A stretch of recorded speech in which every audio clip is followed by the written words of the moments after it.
다스 비자금 횡령 뇌물수수 등 혐의로 재판에 넘겨진 이명박 전 대통령 77에게 1심에서 징역 15년과 벌금 130억 원이 선고된 이박에 항소심 재판이 2일 시작됐다.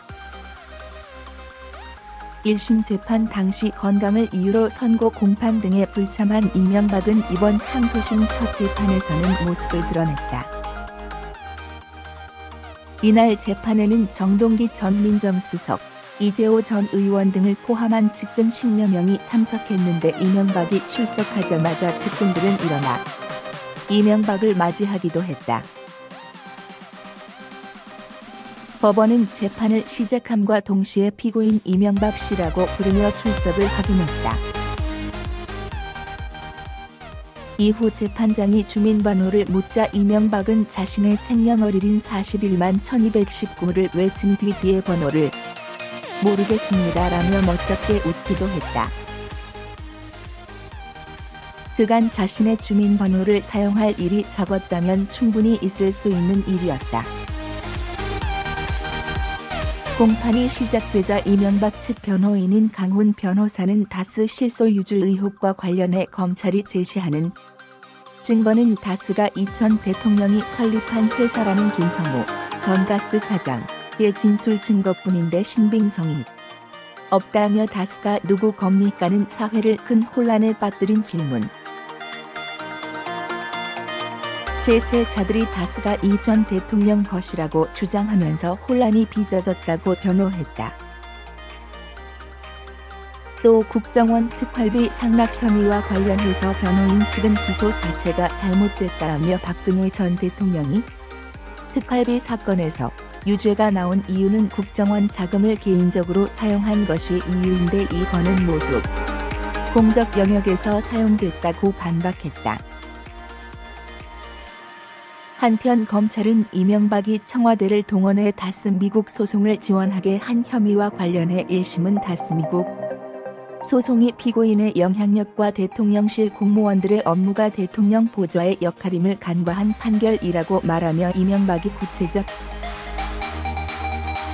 개별적 지시를 하지 않았다고 해도 순차적으로 공무원에게 의무에 없는 일을 하게 한 것으로 직권남용이 성립한다고 설명했다. 그러면서 검찰은 이 전 대통령의 혐의가 피해자에게 심각한 피해를 야기하고 범죄 수익을 은닉하는 등 가중 요소가 다수 존재함에도 그에 못 미치는 징역 15년이 선고됐다라며 원심의 양형이 부당했음을 주장했다. 김정은 위원장이 문 대통령에게 친서를 보냈다. 올해 서울 방문이 실현되기를 고대했으나 이루어지지 못한 것을 못내 아쉬워했다. 대시 김의겸 청와대 대변인. 김의겸 청와대 대변인은 친서에서 김 위원장이 올해 서울 방문이 실현되기를 고대했으나 이루어지지 못한 것을 못내 아쉬워했다라며 앞으로 상황을 주시하면서 서울을 방문하겠다는 강한 의지를 나타냈다고 밝혔다. 이어 김 위원장은 두 정상이 한 해에 3번씩이나 만나며 오랜 대결 구도를 뛰어넘는 실질적이고 과감한 조처를 이뤄냈고 이를 통해 우리 민족을 군사적 긴장과 전쟁의 공포로부터 벗어나게 했다는 점을 강조했다고 말했다. 또한 2019년에도 자주 만나 한반도 평화 번영을 위한 논의를 진척시키고 한반도 비핵화 문제도 함께 해결해 나갈 용의가 있음을 밝혔다고 전했다. 친서에 대해 문재인 대통령은 새해에도 자주 만나 평화와 번영을 위한 실천적 문제와 비핵화 문제를 함께 풀어나가고자 한다는 김 위원장의 뜻이 매우 반갑다고 밝혔다. 이해찬 더불어민주당 대표가 장애인위원회 발대식에서 장애인을 비하했다는 뉴스를 봤다. 그가 한 말은 다음과 같다. 신체장애인보다 한심한 정상일까 싶을 정도로 정치권에 정신장애인이 많이 있다. 포용하기 쉽지 않다. 다수 뉴스에서 앵커들은 이를 비하하는 듯한 또는 비하하는 것으로 해석할 수 있는 등의 완곡한 표현을 쓰며 보도했다. 그러나 해당 발언은 명백히 장애인을 폄하하고 비하한 말로서 이는 신체나 정신의 차이를 기준으로 정상과 비정상을 가른 차별이다. 또한 우리 헌법 제2장 국민의 권리와 의무 맨 앞에 나오는 제10조 모든 국민은 인간으로서의 존엄과 가치를 가지며 행복을 추구할 권리를 가진다. 국가는 개인이 가지는 불가침의 기본적 인권을 확인하고 이를 보장할 의무를 진다를 정면으로 부정하는 발언이다. 공당이자 집권여당 대표로서 절대 있을 수 없는 발언이다. 실수라고 능쳐서도 안 되고 사과로 끝내고 넘길 일도 아니다. 문재인 대통령이 더불어민주당의 대선 후보로서 당선되어 시작된 문재인 정부가 집권 이후 지속적으로 표방하던 사람이 먼저인 나라가 나라다운 나라라는 국정 이념의 방향과 대치되기 때문이다. 곧 2019년을 맞이하는 지금 우리나라가 진실로 한 명 한 명의 국민들이 가진 주권자로서의 권리를 인정하는 민주주의 국가라면 이러한 발언을 아무런 문제의식 없이 한 정당 대표가 자리를 지키는 것을 용인해선 안 된다. 이해찬 더불어민주당 대표는 대표직에서 물러나야 한다. 실수, 생각의 차이, 정치 실력 등의 말들로 덮고 넘어가는 것은 더불어민주당의 발전에도 해악일 뿐 아니라 문재인 정부에 나아갈 바와 공기처럼 인권이 수호되어야 할 미래의 대한민국에도 결코 바람직하지 않다. 또한 신체장애인이 함께 했던 그 자리에서 이해찬 대표의 발언에 두 차례나 웃으며 동조하느라 자신들이 어떤 행위를 하는지 자각하지 못했던 동석자들도 함께 책임을 져야 할 사안이다. 이해찬 더불어민주당 대표의 장애인 비하 발언을 용인해선 안 된다. 더불어민주당의 당원들과 정치인들은 자당의 건강한 발전을 위해 당의 신념에 맞는 확고한 결심을 보여주어 자당의 집권을 지지하고 응원하였던 국민들에게 책임 있는 자세를 보여주어야 한다.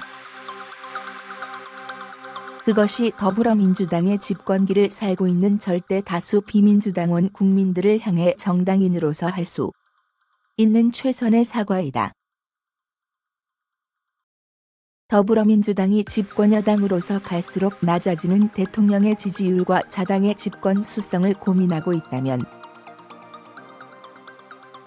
먼저 자신들이 충분한 자격이 있다는 것을 우리 민주주의 사회를 구성하는 시민이자 나라의 미래를 생각하는 국민 앞에 보여주어야 한다. 이해찬 더불어민주당 대표는 당 대표직에서 물러나야 한다. 청와대가 임종석, 한병도, 윤영찬 등 비서진을 교체할 듯 보인다. 청와대가 이르면 다음 주 비서진 개편을 단행한다. 청와대 측은 다수의 언론사와의 인터뷰에서 일부 비서진의 후임자를 물색 중이며 인사검증을 하고 있다고 밝혔다.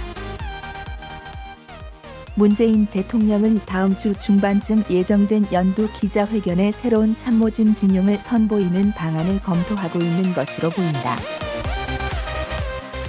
교체의 이유는 청와대 측은 이번 인사교체가 기존 비서진에 대한 경질 차원은 아니라고 말했다. 한 여권 고위 관계자는 한겨레와의 통화에서 이번 인사교체가 경질이라기보다는 분위기 쇄신 차원의 인사라며 문재인 대통령이 청와대 보좌진 개편 필요성에 공감하고 민주당 지도부는 물론 청와대 내부 인사들에게서 두루 의견을 들었다며라고 말했다. 교체 대상은 교체 물망에 오른 대표적인 인물은 임종석 대통령 비서실장이다. 이외에도 한병도 정무수석과 윤영찬 국민소통수석의 교체가 거론되고 있다. 임종석의 교체 이유에 대해서는 재직 기간이 1년 7개월을 넘어서 비서실장으로서는 제법 긴 임기를 보낸 게다가 2020년 총선 출마 가능성 등을 고려하면 이번이 교체의 적기라는 분석이다.